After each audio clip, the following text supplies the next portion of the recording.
உலகமே வியக்கும் ஆச்சரியமூட்டும் நெல்லையப்பர் கோவில். நெல்லையப்பர் திருக்கோவில் இன்று வரை உலக அதிசயமாக விளங்கி கொண்டிருக்க காரணம் என்ன தெரியுமா?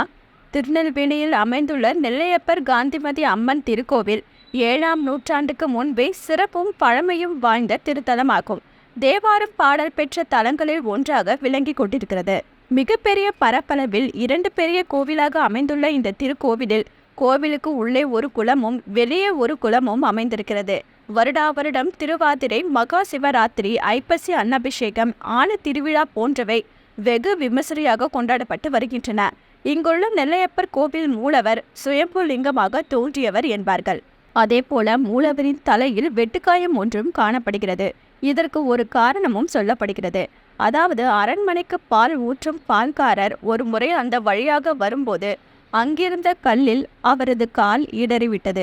இதில் கையில் வைத்திருந்த பால் அனைத்தும் அந்த கல்லின் மீது கொட்டிவிட்டதாம். இதே போலவே ஒவ்வொரு முறையும் அந்த கல் தடுக்கி பால் கொட்டிய வண்ணம் இருந்தது. உடனே மன்னரின் உதவியுடன் அந்த கல்லை அகற்ற முயற்சித்த போது அந்த கல்லில் கோடாரி பட்டு ரத்தம் கொட்டியிருக்கிறது.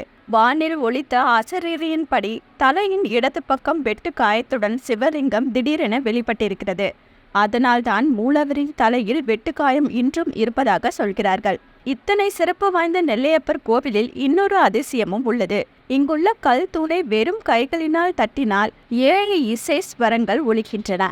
3 பிரகாரங்களை கொண்ட இந்த கோவிலின் 2ஆம் பிரகாரத்தில் 7 இசை சுரங்களை எழுப்பும் இந்த இசை தூண்கள் அமைந்திருக்கின்றன. ஒவ்வொரு தூணிலும் ஒவ்வொரு இசையை எழுப்புகிறது. பெரிய தூணில் கர்நாடக சங்கீதமும், அதை சுற்றியிருக்கும் சின்ன தூண்களில் மிருதங்கம், கடம், சலங்கை, வீணை, மணி போன்ற இசை கருவிகளின் சத்தமும் கேட்க முடிகிறது. அந்த காலத்தில் திருவிழாக்களின் போது இசை கலைஞர்கள் இந்த தூண்களில் தான் இசைத்திருக்கிறார்கள். பொதுவாக இசை என்பது காற்றை உள்வாங்கி அதன் மூலம் வெளியாகும் ஒலி வடிவமாகவே கருதப்படுகிறது. ஆனால் கடினமான இந்த பாறை தூண்களுக்குள் காற்று எப்படி உள்ளே செல்ல முடியும்?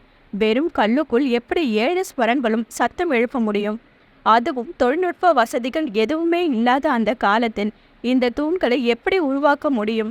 எப்படி வடிவமைத்திருப்பார்கள் என்பதெல்லாம் இன்று வரை புரியாத புதிராக ஆராய்ச்சியாகவும் விளங்கி கொண்டிருக்கிறது. ஒரு முறை இந்திரா காந்தி அணு ஆராய்ச்சி கழகத்தின் இயற்பியல் பிரிவு விஞ்ஞானிகள் இது குறித்து ஆய்வு செய்தார்கள். இந்த தூண்களின் வடிவமைப்பு மற்றும் தூண்களில் இருந்து வெளிப்படும் இசை போன்றவற்றை வைத்து இந்த ஆய்வு மேற்கொள்ளப்பட்டது. தன்மைக்கு ஏற்ப மாறுபட்டு இசைந்து கொடுக்கும் அலைக்கற்றையினால் இந்த ஒலி உருவாகிறதாக ஆய்வில் தெரிய வந்தது. அதாவது ஒவ்வொரு கல்லையும் ஒவ்வொரு பதத்தில் இழைத்திருந்தால் மட்டுமே இது சாத்தியமாகும் என்கிறார்கள். எனினும் இந்த தூண்கள் குறித்து முழுமையாக கண்டுபிடிக்க முடியவில்லை. ஆனால் இது போன்ற இசை தூண்கள் உலகில் எங்குமே கிடையாது என்பதே நெல்லையப்பர் கோவிலின் அதிசயமாக விளங்கி கொண்டிருக்கிறது. என்ன வியூவர்ஸ், இது போல பல இன்ட்ரெஸ்டிங்கான நியூஸை தெரிஞ்சுக்கணுமா? ஹலோ சிட்டி டிவியை லைக் பண்ணுங்க, ஷேர் பண்ணுங்க, மறக்காம சப்ஸ்கிரைப் பண்ணுங்க.